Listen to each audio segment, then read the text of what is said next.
Sudah dapat 4 proyek raksasa, kontraktor ini incar proyek 3,5 triliun rupiah IKN Nusantara. PT Adikarya Tbk mengincar paket pekerjaan senilai 3 triliun hingga 3,5 triliun dalam proyek pembangunan infrastruktur Ibu Kota Nusantara atau IKN Nusantara di Kalimantan Timur. Dilansir Kompas.com, Direktur Human Capital dan Sistem Adikarya Agus Karyanto mengatakan, perusahaan telah mengikuti 19 paket tender proyek IKN Nusantara yang dilaksanakan oleh Kementerian Pekerjaan Umum dan Perumahan Rakyat. Proyek pertama yang akan digarap oleh Amitan dengan kode saham ADI itu ialah pembangunan hunian pekerja dengan sistem modular, di mana perusahaan melakukan kerjasama operasional dengan BUMN lain PT Wijaya Karya Tbk.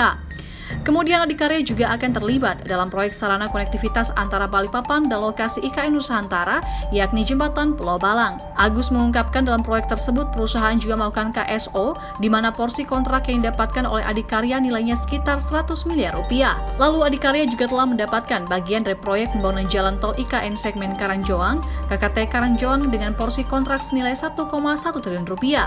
Sebelumnya, Menteri Investasi dan Kepala BKPM Bahlil Lahadalia mengklaim bahwa banyak investor yang tertarik untuk bergabung dalam proyek pembangunan IKN Nusantara di Kalimantan Timur.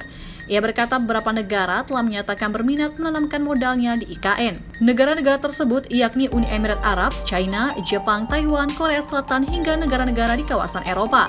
Ia memastikan biaya pembangunan IKN tidak akan sepenuhnya menggunakan anggaran pendapatan dan belanja negara.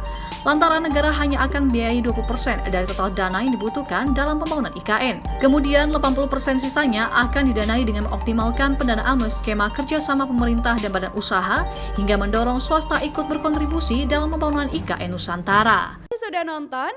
Jangan lupa like, subscribe, dan share ya!